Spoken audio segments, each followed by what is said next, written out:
talk about the great mountain passes of Switzerland, there's a few that come to mind. The Grimsel Pass, the Susten, the Furka. But have you ever heard of the Pragel Pass? Well, between the town of Muotathal, where I'm staying, the road heads east across the mountains and then down the other side towards the town of Riedern. It's one of Switzerland's lesser known mountain passes with less traffic and less hype. And today, hopefully, we are going to find out what it's all about.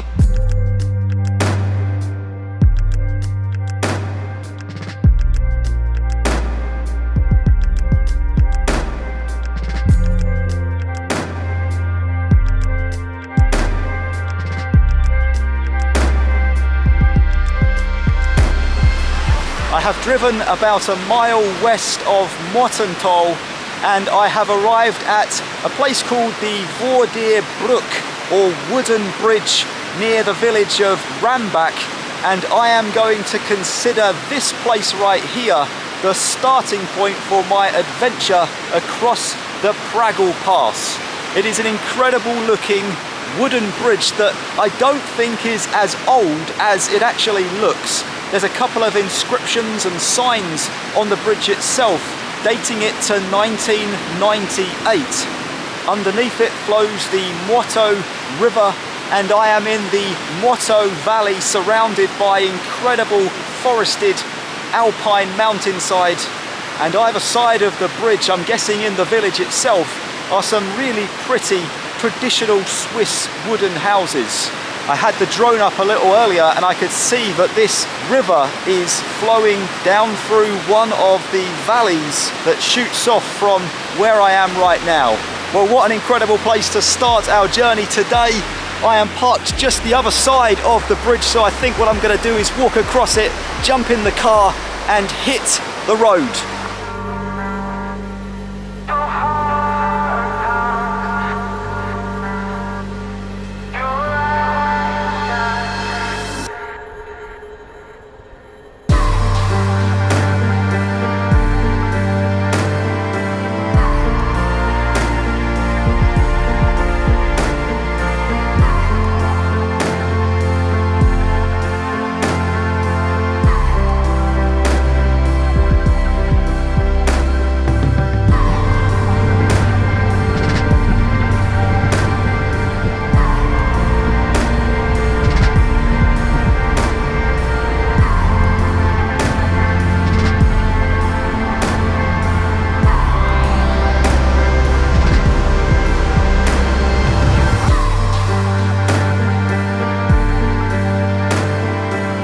For me, the Pragel Pass begins in the Swiss village of Muotathal, which is located along the lush green Muotathal Valley.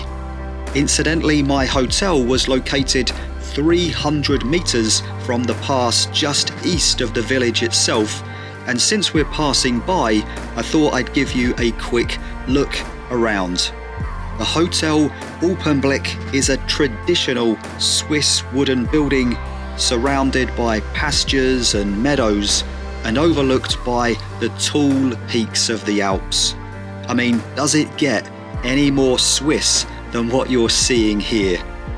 It comes with free parking, breakfast was included in the price, and I booked a single room with a shared toilet and shower. The cost of the room, including breakfast, was £72 a night, and that amounts to around 85 euros, which I thought was a decent price, especially for Switzerland. So I've just parked the car up briefly next to a logging area. There are some residential properties and also a couple of hotels where I'm currently standing. You can also hear a river running behind me. We'll go and have a look at that in a second, but that sign right there is a very important one because it marks the official beginning of the Pragel Pass, and there's some instructions on it, so we're just going to go and check those out before we set off. So we're starting out with a nice little bridge, and the Hollock cave area is just there as well. We'll come back to that in a moment, but this is the sign. So what have we got? Maximum 3.5 ton.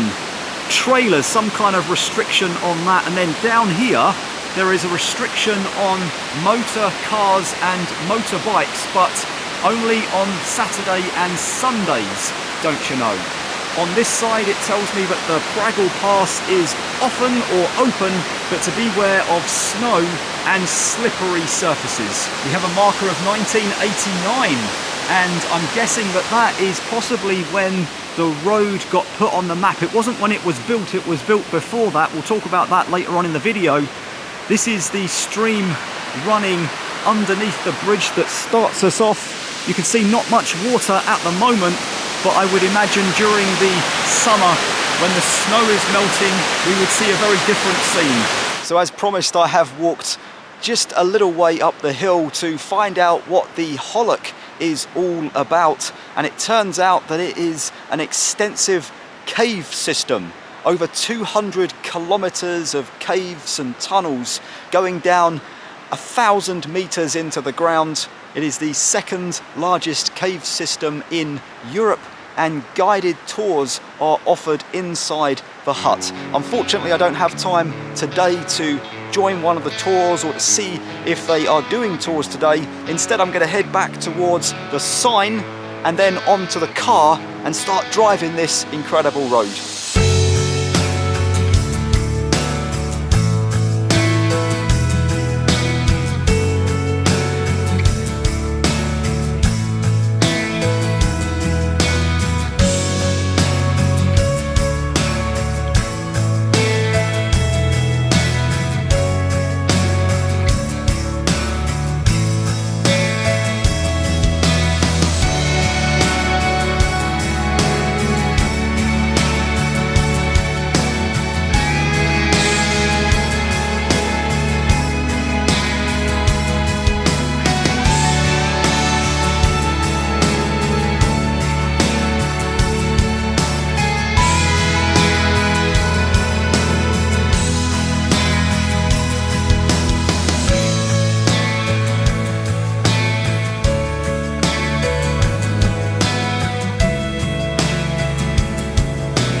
I saw the start of a little hiking trail, so I thought I would get out the car, have a quick look.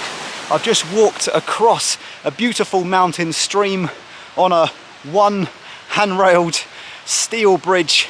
I've come up the other side now. It was like a ravine down there, and I have come up to this incredible area of pastures and meadows. There's a house over there with the clouded Alps above it. Look at that, what a magnificent scene.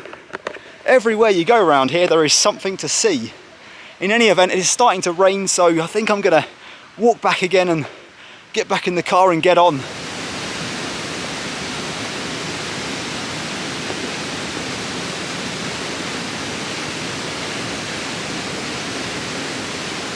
This is a great idea. Look, this is a hitchhiking bench. So ultimately, if you haven't got a car, you can do this road trip from Muotathal to Glarus, which is where it ends, and there are a number of these benches along the way that you can try your luck at. There are even instructions here as to how to use it, so you sit at a bench when a vehicle passes, you indicate which way you're trying to go, and then if they so desire they'll pick you up and take you along for the ride, free of charge unless you want to make a voluntary donation.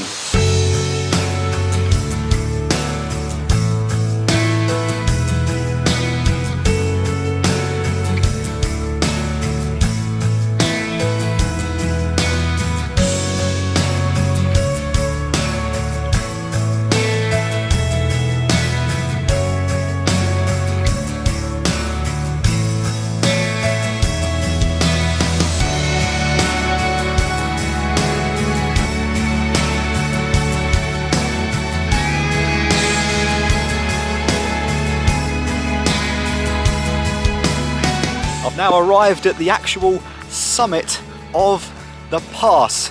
The weather has deteriorated a little bit. It's not too bad now, but it has been raining quite heavy on the way up here. And the incredible clouds, you can see them moving across the high-rise peaks of the Alps on my left. I've actually got my iPhone recording a time-lapse in the car, so we'll see how that looks. I can see the clouds moving from down here, but it doesn't look like it's changed all that much in the last 10-15 minutes. So it'll be interesting to see that time lapse. There is a car park up here. It is completely empty. I've not passed another car since I last spoke to you at that nature reserve stop that we made a few miles back. You can see down there is some beautiful green rolling hills, and also above me you can see the clouds crawling across that one there. Looks incredibly mysterious and picturesque from down where I am. Look at those crazy mountains up there, clouds rolling across them. Looks spectacular. There is a chapel below them. We will head over there in a moment, see if we can get inside. That looks really interesting, but what I wanted to show you here is that there is a bench, and I believe the bench signifies the very top of the Pragel Pass. So 1,548 meters above sea level, and we are here. I've got to sit on it, haven't I? It's wet, but got to do it whilst I'm here. Having said what I've just said though, I've noticed that in the distance, it looks like the road does still go up a little bit. So it may be we drive up there and there is the summit, but for now, this bench is going to do. It is starting to rain harder again, so I'm going to jump back in the car for a minute.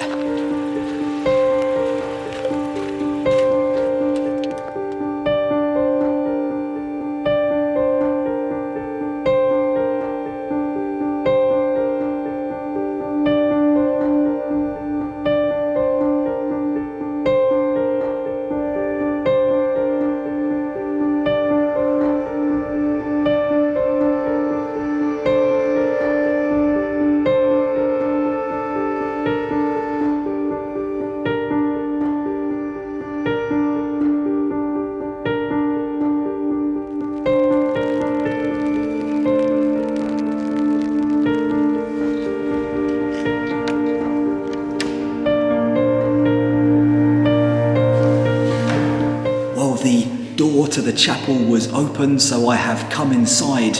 It is a stone building with a wooden interior.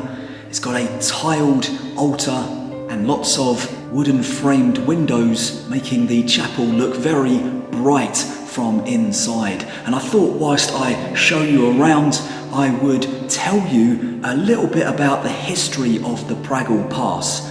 Historically, there were border disagreements between Muotathal and Glarus that had to be ironed out before the idea of a road could be realised connecting up the two valleys. Once sorted, a road was considered, talked about and planned, but the various attempts to turn it into a reality continually fell through, particularly between 1766 and 1908. In 1911, they decided that a narrow gauge railway would be a great addition to connect up the two valleys, but that also fell through. Then in 1939, the Swiss government agreed to subsidise a goods road, which was built on the Glarus side in 1940, and then on the Muotathal side in 1978, with a little bit of assistance from the Swiss army. In 1981, it was decided that the road would be closed to motorised vehicles on a Saturday and Sunday, and it turns out that that restriction is still in effect today. So if you're coming here to drive this road, make sure it's not on a weekend. Okay, we are back outside. It's still raining quite hard, so we're going to get back in the car and get driving.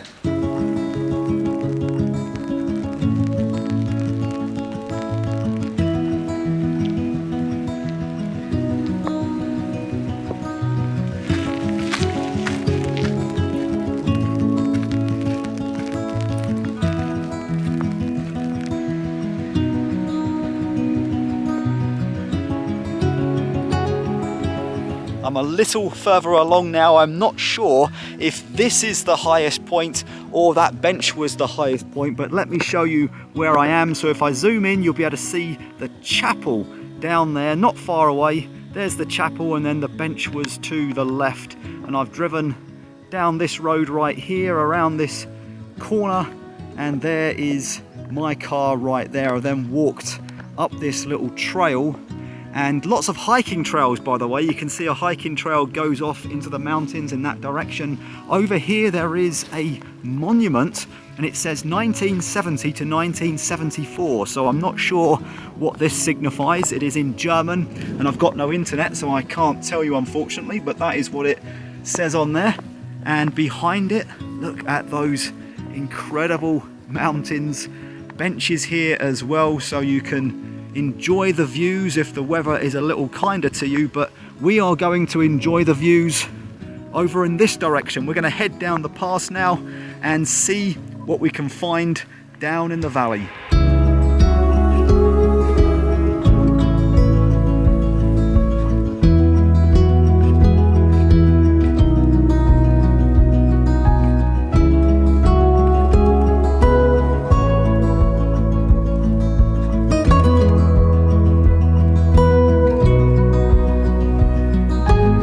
Before leaving the hotel this morning, I plotted a couple of hikes on my map that I thought I may attempt to do as I'm driving along this road. I wasn't going to do both of them, maybe just one or the other, but we have now arrived at the first one. I'm not going to do it because the weather conditions are pretty rough, but I thought I would just note it in this video so that if you're driving this road, you've got something to aim towards in terms of hiking if that's your thing.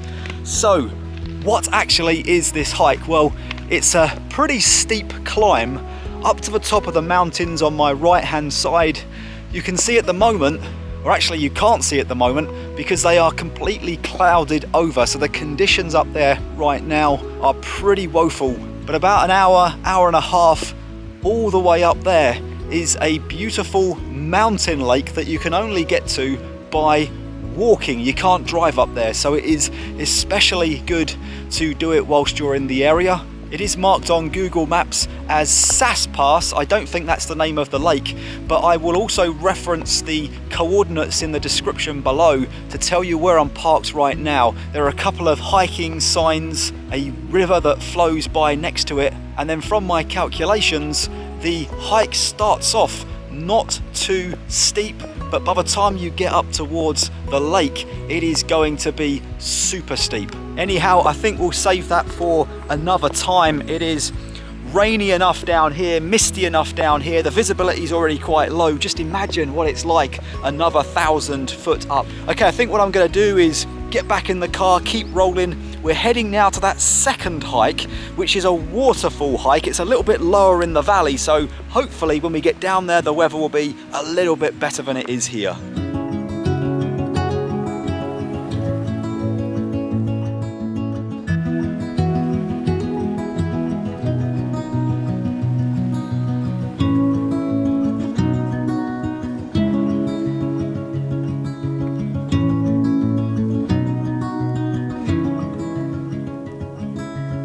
Just pulled over to take a photograph of a cow in a field, if you can believe that, and I looked over to my left and look what I saw, a gigantic waterfall cascading down the tree-lined rocky Alps. I actually heard it before I saw it, but what a magnificent find. This is Switzerland. Just everywhere you look, there's something to see.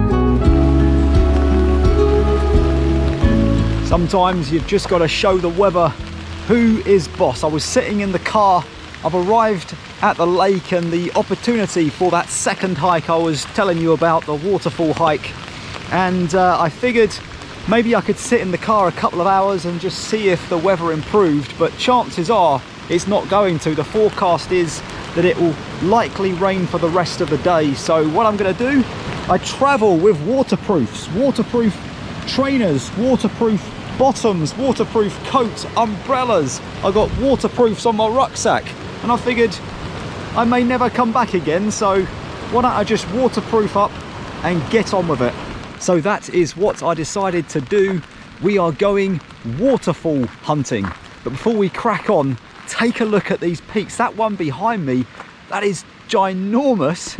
There is another one over there. I can see snow on top of that one. I'm on the GoPro, by the way, so I can't zoom in, but I think you get the idea. Look at those forests up there. That's high, but not as high as that one.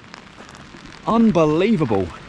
Right, let's see if we can make some progress. So as we're walking, I thought I would give you some stats, figures and information on the Pragel Pass.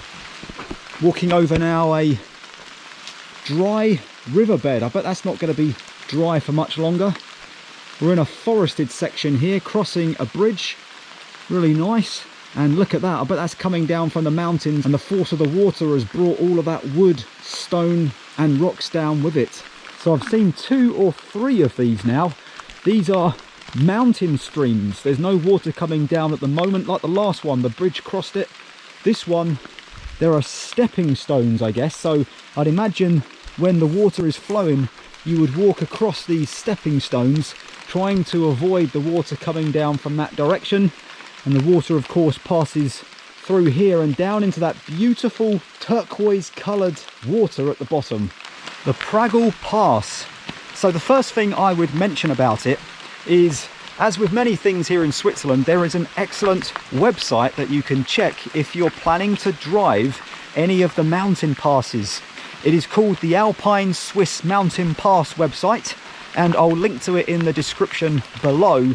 And you can take a look on there for the opening, closing information of each mountain pass, the conditions, especially this time of year. Some days these mountain passes are open, some days they're closed, depending on the weather. There's also lots of information about the pass itself, as well as webcams where you can go and have a look to see what the conditions are like at the summits before you make your mind up whether you're going to drive it that day or not. It lists the Pragel Pass as being a 50-kilometre or 30-ish mile drive between Muotathal and Riedern near Glarus, or of course the other way around if you want to drive it in the opposite direction. We've got a decision to make here. Do we go that way or do we go that way? I am not sure, so I think we'll just go and have, I can see some water through here, we'll go and have a look at that. I'll also tell you that the maximum gradient on the road is 18 degrees. It is mostly single carriageway, although there are many passing places, so no worries about that. And it tends to close at the end of October or the beginning of November and not reopen again because of snow until the following May. But you can get that information on the website that I was telling you about. In any event, I have arrived now at a little viewpoint of this incredible lake that I'm hiking by. Haven't seen any waterfalls yet, although I can see one over there in the distance. That might be the one that we saw out from the car. But look at that, what magnificent scenery. I guess we should continue on. I've got a feeling that it wasn't that way though. I'm going to go back and hit that left. Better keep my wits about me for this bit. There's a sign, do not stop for the next 100 meters. So let's see if we can get through this without incident. Well, you can see why. It is very steep up there.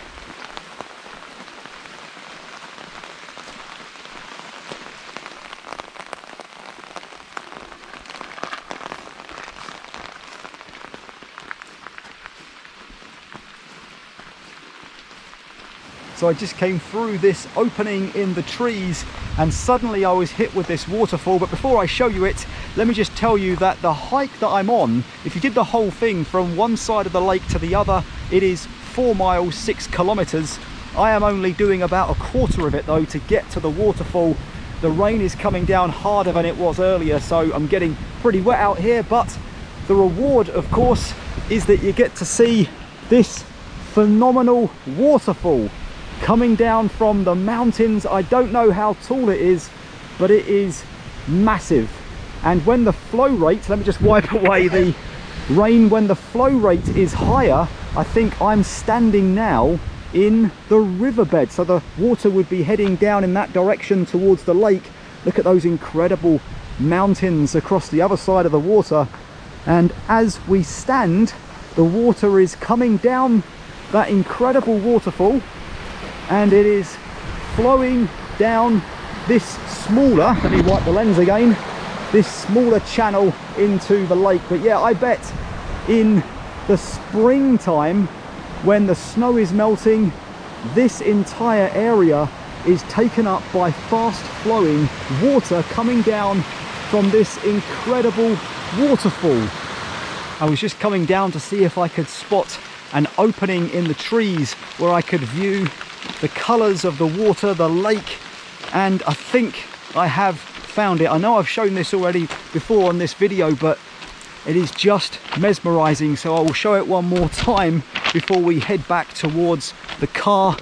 Look at the color of the water, the clouds rolling across the green trees of the mountains, and look at these ones up here. My goodness, can't even fit them in the frame, they're so humongous.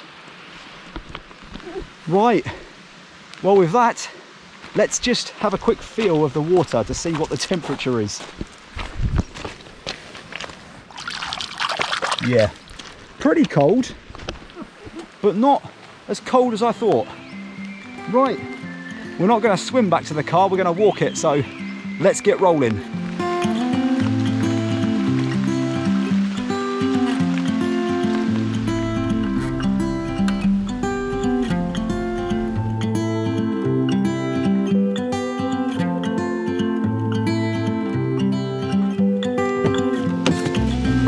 I have been forced into stopping again, and you are not going to believe this. I have seen something spectacular. So I walked back to the car and I'm now driving on the other side of the lake. Take a look at this. So that is the waterfall that I think I hiked to. So I was over there somewhere and I walked along the shore of the lake, and there's the waterfall that I saw, but I didn't realize that it came from all the way. Look at the size of that fall. I'm not sure if it's coming out all that good on the camera, but look at that. Unbelievable. And then, if that wasn't enough, there is another waterfall just to the left of it. So there we go, another waterfall coming down. Not sure if you can see that. And that one is even more pronounced, coming all the way down from the top of that humongous mountain. I have no idea how high that is. And then the finale is, let me see if I can get this in shot. Not easy with these trees and foliage, but look at that, another waterfall. I've just spotted this little hole in the trees. I'm not sure if I should be going down here, but we'll give it a try anyway. Hopefully I can get back up again. Gotta be careful with all of these rocks and soil. It is very slippery with all the rain we've had over the last few hours. So, oh, there we go. And I'm down. Little bit muddy, but we'll live on. There is the crystal clear water of the lake, and as I was saying a minute ago, one waterfall, two waterfall, and three waterfall. If I zoom in, and the water is coming from, I suspect, the melting of the snow at the top of those mountain tops. And we're fighting through the bushes to get back up towards the car. I think I've done it. Here we go. Right, let's get back on the road.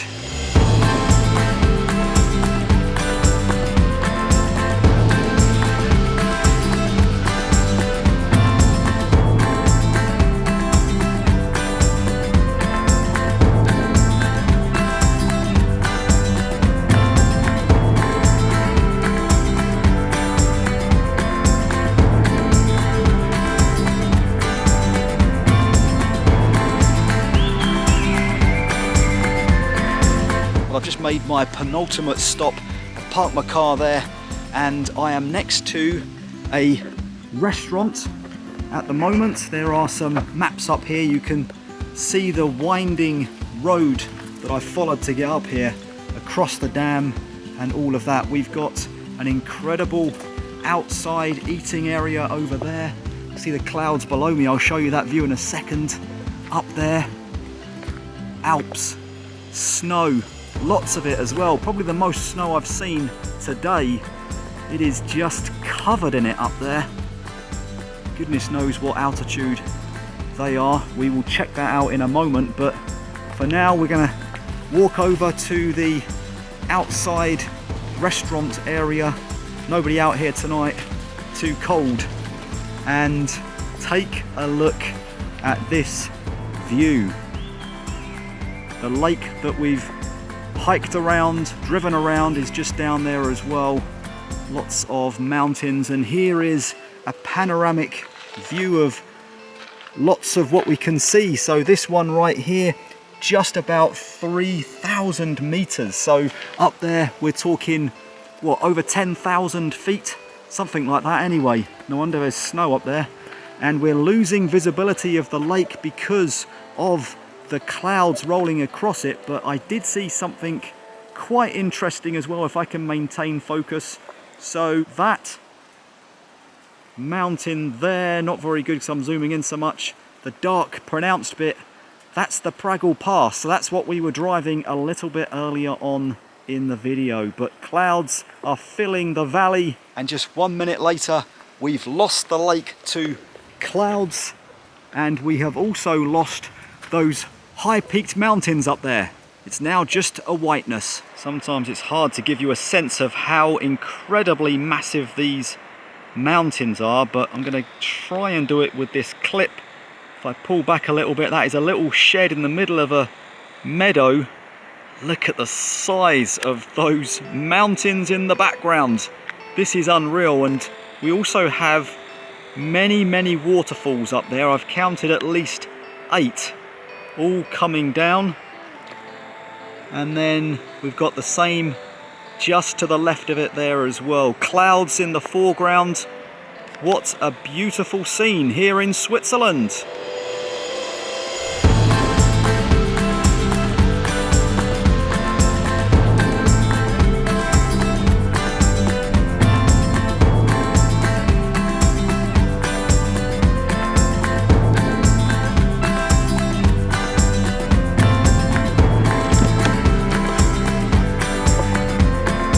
Well, for the final time, I am out of the car. I'm just a kilometre from Riedern. It is at the bottom of this hill, but I am in an area that I don't think I can beat for the end of the video. Check out these phenomenal mountains once again. Wherever you look, there they are. So that is the direction of Riedern down there. There's a little house here to my left, and then these ginormous peaks above me.